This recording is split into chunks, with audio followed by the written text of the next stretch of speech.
Boss, I think someone stole our data. Brett Flayton, CEO of Flayton Electronics, stared intently at a troubling memo on his desk from the firm's head of security, running his hands through his full head of barely graying hair. He looked not unlike his father did when he established the first Flayton cameras and stereos 25 years ago. The security situation had come to Brett's attention just before 9 o'clock the previous evening. On his way home from a vendor meeting, he had been settling into an armchair in the airline lounge. He had barely opened electronics news when his mobile phone rang. It was Laurie Benson, Vice President for Loss Prevention. Brett, we have a problem. There might be a data breach.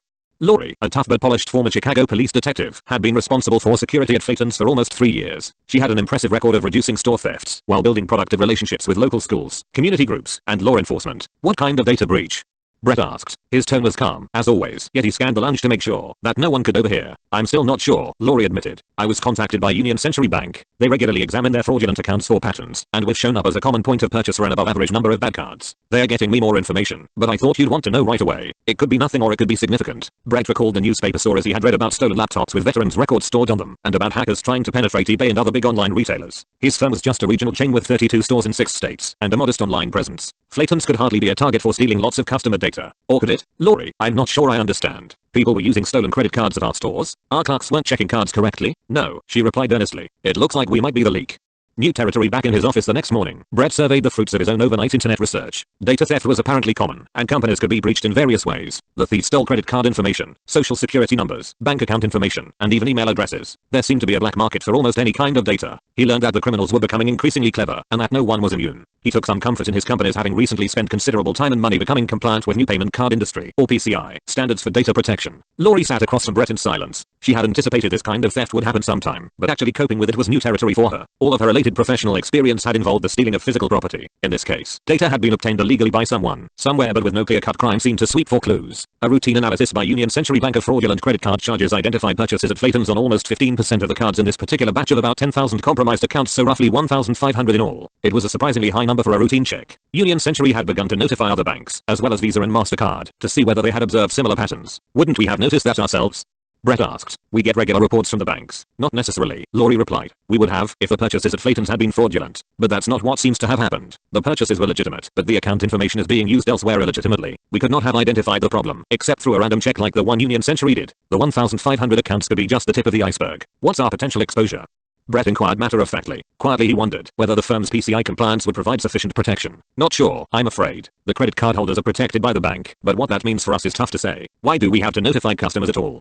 Brett asked, genuinely puzzled. Haven't the banks already informed them that their accounts have been compromised?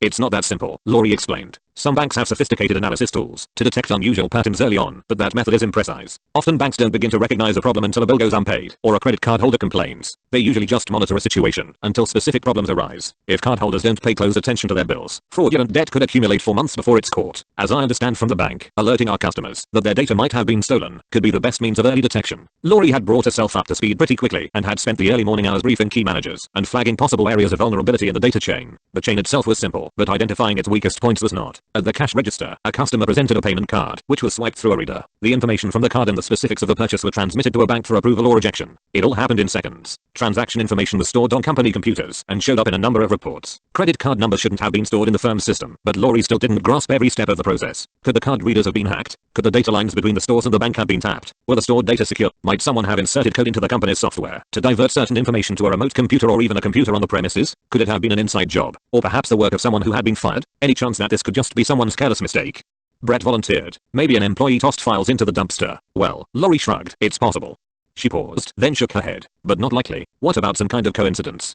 Brett was grasping at straws. Perhaps 1,500 of our customers just had the same bad luck? Laurie inhaled deeply, then exhaled slowly. Anything's possible at this point. I need to know more than I do now. The bank connected me with the Secret Service, which is handling the investigation, because accounts in multiple states were affected. It will take a couple of days to have other banks try to corroborate Union Century's findings. For now, the Secret Service recommends that we run background checks on everyone who could possibly have access to data on the scale of the breach, even people we've run checks on before. We should also pull personnel files on anybody we've let go in the past year for cause. And we need to check, and triple check every system in the house. I'm sure that Sergey already has that in the works, Brett replied. He knew that kind of thing would drive Sergey clean the show nuts until he figured it out. Brett rose and paced around the perimeter of his office. He paused at the window to survey the more than 300 cars in the parking lot. He felt some responsibility toward every person with a vehicle in that lot, and toward the hundreds more who worked in the stores. What else did the Secret Service say to do?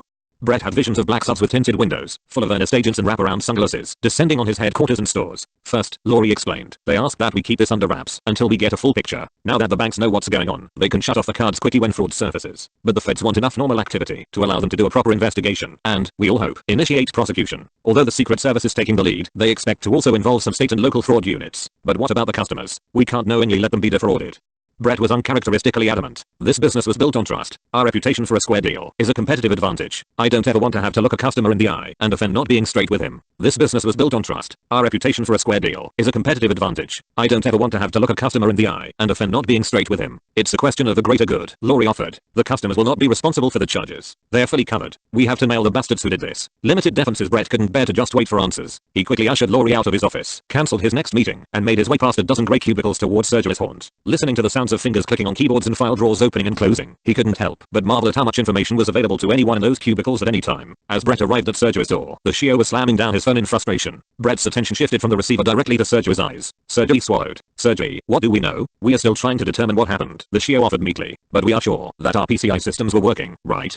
Brett pushed. Becoming PCI compliant is complicated, Sergio hedged, especially when you're constantly improving your own technology.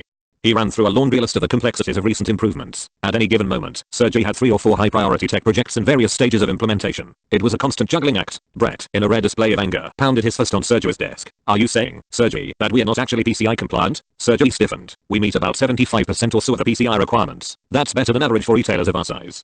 The response was defensive but honest. How have we been able to get away with that?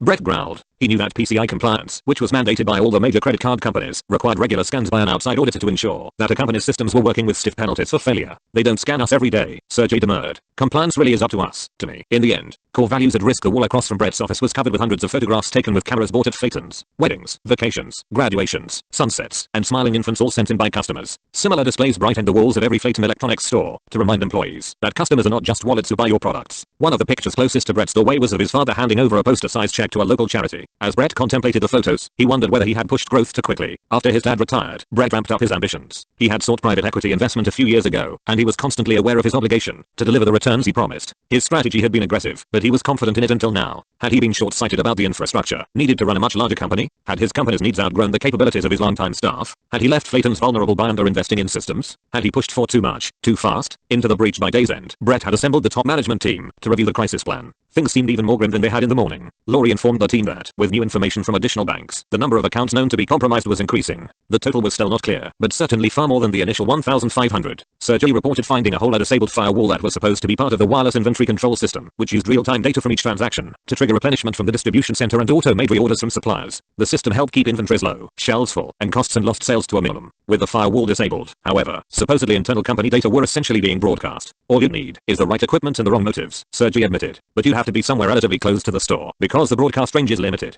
He paused to survey the expressions of his colleagues, ending with Brett. We can get the firewall back up as soon as the cops give us the go-ahead. He knew his job was on the line. How did the firewall get down in the first place? Lori snapped. Impossible to say, said Sergio resolutely. It could have been deliberate or accidental. The system is relatively new, so we've had things turned off and on at various times as we've worked out the bugs. It was crashing a lot for a while. Firewalls can often be problematic. Brett looked at the human resources director, Ben Friedman, who had several personnel folders in front of him. We've had 5 departures of people who were involved with that system in some way, Ben said, thumbing through the files one by one. 2 resignations, 1 to return to grad school, 1 termination for a failed drug test, and 1 termination for downloading inappropriate material using company computers. He placed the folders on the table, paused, and slid the 2 for the terminated employees over to Brett. Well, Brett sighed. That gives us a couple of possible suspects. He turned to the communications director, Sally O'Connor. Earlier that day, she had handed Brett a memo outlining 3 communications options, which Brett had been contemplating ever since. Holding a press conference would get Flayton's out in front of the story, and it would, Brett thought, be the most forthright approach. He was troubled by Sally's second option, informing customers, by letter, that there had been a breach, and that the situation was being addressed. He felt it might generate more customer anxiety than reassurance, and could make Flayton's appear to be hiding something. The final option, do nothing until law enforcement was ready to go public, was the easiest in the short term, because it put the decision in other hands. Daryl Huntington, longtime outside counsel for Flayton's who had been briefed late the previous night, rose from his seat. Let me say a couple of things. First, we still have no definitive proof here. All the evidence is circumstantial, and from my review of past cases, it's clear that whoever goes public first is the entity that gets sued. Who would be most likely to bring the suit? Asked CFO Frank Ardito. No customer will suffer financial damage, right? The banks protect them. We could be sued on any number of grounds I won't go into here, said Daryl. But other breaches have brought lawsuits from customers, banks, and even investors. Whether you win or lose, it costs you, and there's bound to be a lot of media coverage. Aren't we required to disclose this to our customers immediately? Frank inquired. 3 of the states in which you operate require immediate disclosure, and the other 3 do not, Daryl noted. But from what I understand, you don't know what role, if any, Flaytons has in this possible crime. A bank has identified a pattern. There seems to be a correlation between cards with fraudulent activity and cards used to make purchases at Flaytons. That could be a coincidence. At this time, we have no actual evidence of a data breach at Flaytons. None. What are we supposed to do? Brett pressed. Doing nothing is not an option. Not for me. That is exactly what you should do, Daryl asserted. He turned to Sally. Your communication strategy should be not to talk to anyone. If you do get a call from the media, simply confirm that Flaytons has been contacted by law enforcement authorities regarding an investigation about which you have been given no information and with which you are cooperating fully. Refer them to the Secret Service. They don't tell anybody anything. That may work for now, Brett acknowledged. But, Sally, I want you to anticipate the next steps. However we communicate eventually, I want to offer straight talk, not spin. Daryl sat down. Brett knew there were no easy answers. His online search last night had turned up a recent survey documenting that customers are reluctant to shop in stores known to have data breaches. Daryl was arguing that Flaytons could be vulnerable simply by trying to do the right thing and getting the news out quickly. Yet, the company's future depended on its reputation for fairness, one painstakingly earned over decades by Brett's father. Well, the decision may soon be out of our hands, said Sally. I was reviewing the affected accounts, and one very interesting name cropped up. Dave Stevens, evening news anchor at KCDK-TV. Apparently, we installed a home theater for him. She turned to Brett. Stories like this always leak somehow. Brett shifted his jaw, pushed back his chair, and stood. So if I understand this correctly, we have circumstantial but strong evidence that a breach has occurred. We have 2 former employees who might or might not be involved, some states that require we disclose, feds who want us to shut up, and a television personality among the victims. If we disclose, we'll probably get sued. If we don't, the story will eventually leak. The feds may get the perpetrators, if we give them time, but there's no guarantee. No matter what, our reputation is on the line, and competitors will start running promotional specials to lure customers away first chance they get. And I'm wondering if I can ever look a customer squarely in the eye again. Did I miss anything? Brett leaned forward and put both hands firmly on the table. His eyes met those of each member of his team. He knew and trusted them all. The one thing I'm sure of is this. The Flayton name means something to me, to our employees, and to our customers. We are going to decide what to do today. How should the Flayton Electronics team respond to the crisis? James E. Lee, James.Lee at ChoicePoint.com is the Senior Vice President and Chief Public and Consumer Affairs Officer at ChoicePoint, based in Alpharetta, Georgia. How you react to news of a security breach at your company is, as a practical matter, much more important than what actually happened. Whether your business can survive the episode will depend on the corrective action you take and how you communicate about it to the various stakeholders. My firm's experience offers an excellent illustration. ChoicePoint provides decision-making insight to businesses and government through the identification, retrieval, storage, analysis, and delivery of data about individuals and institutions. In 2005, our company was the victim of a fraud scheme in which criminals posed as customers to obtain the personal information of 145,000 people from our data systems. No technology breach occurred, but the media characterized the incident as if one had. We discovered the nefarious activities ourselves and reported them to the Los Angeles County Sheriff's Department, with whom we set up a sting operation that eventually led to the prosecution of a Nigerian crime ring. We agonized over choosing the right strategy for alerting consumers whose data may have been obtained fraudulently from ChoicePoint. In the end, we notified everyone believed to be at risk, regardless of their state of residence. We updated employees daily, and we had frequent conference calls with managers and officers. Our CEO and other senior executives visited key customers and investors to share the many new policies and procedures we were adopting to prevent a recurrence. All of these stakeholders were, we recognized, pivotal to our survival. Some of our preventive steps were radical, including abandoning a line of business worth $20 million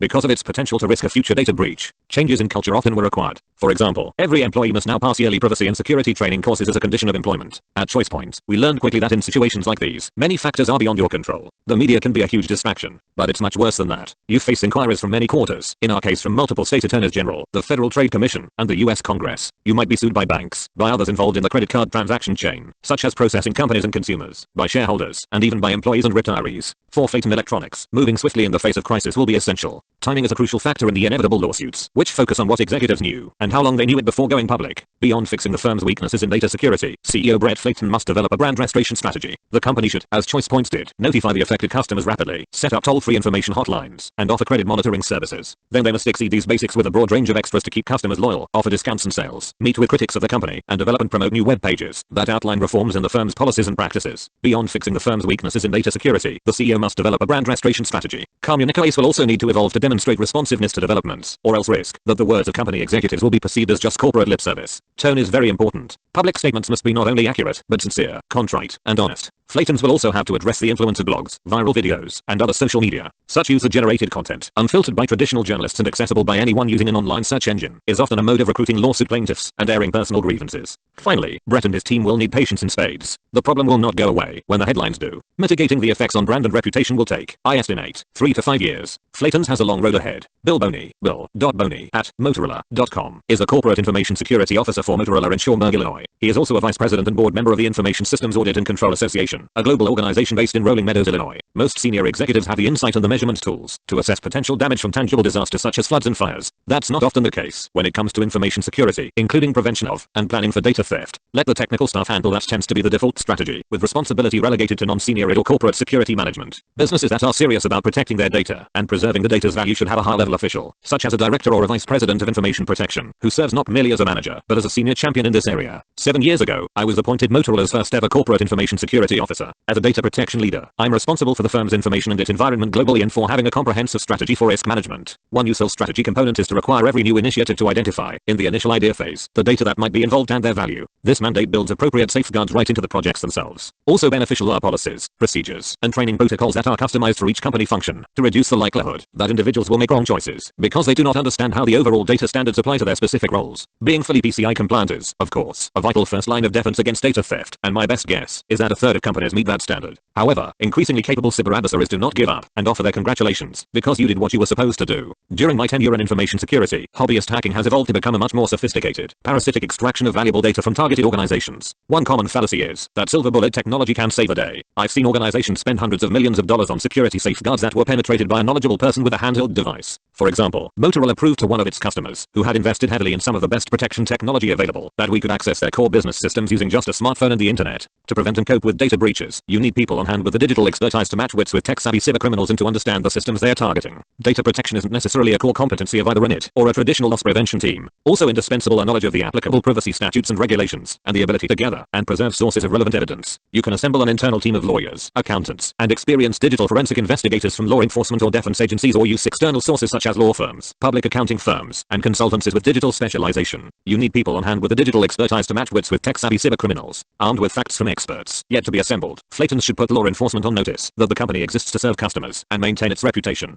Flaytons can't afford to wait indefinitely to inform the public. The firm should, of course, work with the Secret Service to achieve prosecutions, but must also make it a priority to maintain the public's trust while complying fully with data protection and privacy laws in states that require breach disclosure. Until Flaytons thoroughly understands its security status, it risks making poor choices. None of the managers or advisors appears to have enough experience or information to reach sound decisions about the risks they are confronting. For example, allowing the firewall to remain down may compromise even more customer accounts. An established model response plan, such as that from the American Institute of Certified Public Accountants, is one potential source of immediate help for this company in crisis. John Philip Carlin is a former president and CEO of Visa USA, headquartered in San Francisco. A data breach can put an executive in an exceedingly complex situation, where he must negotiate the often divergent interests of multiple stakeholders. Witness the array of players you would encounter in a case like that of Flayton Electronics. Banks that issue payment cards, such as the fictional Union Century, are often the first to spot possible fraud when their systems identify merchants who are common points of purchase for potentially compromised accounts. For the protection of their cardholders, they strongly support early identification of these merchants. A bank that performs payment processing for a given merchant, called the acquiring bank, is protective of that business relationship and sensitive to the merchant's interests. However, that bank is responsible to payment networks such as Visa and MasterCard for certifying merchant compliance with payment card industry standards. Therefore, the acquiring bank's brand and reputation also are potentially threatened, and its interests are only partly aligned with those of the merchant. Further complicating the situation is the role of law enforcement. The Secret Service has asked Flayton Electronics not to disclose the breach, believing that leaving the system vulnerability in place during surveillance provides the best chance to catch the thieves should they act again. Unfortunately, such requests can be open-ended, and with each passing day the opportunity for the company to lead in communications is frittered away. It is not illegal to refuse such appeals from law enforcement. On the contrary, many state laws require a breached entity to disclose specific information in a timely way. Beyond the institutional stakeholders just described, there are consumer groups, legislators, shareholders, and of course the employees and customers, whose interests we see Brett Flayton actively considering. Regarding customers, the CEO might wish to know that in a study by Javelin Strategy and Research, 78% of consumers said they'd be unlikely to continue shopping at a store once they had learned of a data breach there. So our harried CEO has no better option than disclosure. If he doesn't speak out, he is not allowing his customers the best means of protecting themselves by using a different, uncompromised payment card, or by scrutinizing transactions on the compromised card. Even if he waits to learn more, Brett will eventually have to go public, still lacking complete information. In the meantime, he runs a rapidly escalating risk that another party will disclose the breach, at which point he will need to defend, having violated his customers' trust. The electronics firm has built its reputation on honesty, a fact that Brett and his advisors should not let each other forget. So Flayton Electronics must communicate right now with its customers. Among the potential avenues are to use contact information from the store's own database, to set up a special company webpage, and to hold exclusive informational events, such as call-ins and webcasts, or reinforced with a customer support hotline. Of course, Brett should make sure that surgery addresses a known technological weakness immediately. Customers will want to know when the system is safe again. Making data security a priority for the future and communicating the specific policy changes that flow from that may allow the company to become recognized as a leader in this area. Making data security a priority for the future and communicating the specific policy changes that flow from that may allow the company to become recognized as a leader in this area. Research from Bain & Company also offers some hope. Customers who receive adequate compensation after making a complaint are actually more loyal than are those without complaints. So, if Brett Flayton's company provides a timely, focused, and effective response happens is compromised customers might just become the most loyal of all. Jay Farley at IDTheftCenter.org is the executive director of the Identity Theft Resource Center in San Diego. The executives at Phaeton Electronics are being misinformed by Daryl Huntington, their outside counsel. The companies that get sued are not those that are first to go public about a data breach, but those that do so poorly. Right now, Phaeton has no chance of putting out good information because it doesn't have any. Announcing inaccurate information and then having to correct it as a breach investigation evolves would encourage a feeding frenzy of plaintiffs' lawyers. For now, Phaeton should remain quiet, but for reasons different from Daryl's. Another misconception of the management team at Phaeton's is that they should consider notifying customers themselves. The credit card transactions belong to a bank that has protections in place for its cardholders. For Phaeton's to mire itself in identifying private addresses for and then contacting potentially affected individuals would be to expose itself to liability. Someone else in the transaction chain, such as the credit card processing company, might very well be at fault, in which case it would be wise to wait for that party to come forward first. In fact, it is possible that the Secret Service investigation will show that the electronics retailer was not the source of the breach at all. Law enforcement officials have asked Phaeton's to remain tight-lipped while they do their work, to give them a better chance of apprehending the criminals. If Phaeton's rushes into a public announcement, the bad guys have the chance to disappear, only to resurface elsewhere. Nothing positive will have been achieved with that result. Instead, CEO Brett Phaeton should calmly think through his crisis response. Not alerting customers is not the same as doing nothing. The company's first action should be to reduce the risk for future thefts by closing any data transaction loopholes that this incident has brought to light, provided that the Secret Service does not think it will interfere with their investigation. The executives at Phaeton should also re-evaluate their internal policies and procedures, and should establish regular self-audits and strategic planning assessments. Sergey, the CEO, really fell down on the job. There's no excuse for his sloppiness. Not alerting customers right away is not the same as doing nothing. Sadly, though, Sergey's technological woes are not unique. In 2006, the Computer Security Institute in San Francisco conducted a survey of 616 large US-based companies and found that 52% had experienced some kind of unauthorized use of their computer systems. Almost half of that subset said they suffered a laptop or mobile device theft. Unfortunately, the true scope of the data theft problem is not known. Hard statistics on its long-term impact, whether for companies or individuals, are scarce. From the Computer Security Institute, we have the figure that only 15% of their surveyed companies suffered financial losses as a result of cybersecurity breaches. We also know that most victims of data theft do not then become victims of identity theft. Typically, a criminal is out to rack up a few quick purchases using stolen credit cards and then move on. In fact, it's likely that customers at Phaeton's were victims of this type of fraud. Thieves might reasonably assume that people who have money to buy fancy electronics have enough disposable income not to notice extra charges on their accounts immediately. Perhaps the most worrying indicator is that the criminal industry for information is growing. I can go to MacArthur Park in Los Angeles any day of the week and get $50 in exchange for a name, social security number, and date of birth. If I bring a longer list of names and details, I walk away a wealthy man. This gritty new reality illustrates how much the value of personal data is increasing and should encourage every company to take data protection very seriously. A version of this article appeared in the September 2007 issue of Harvard Business Review.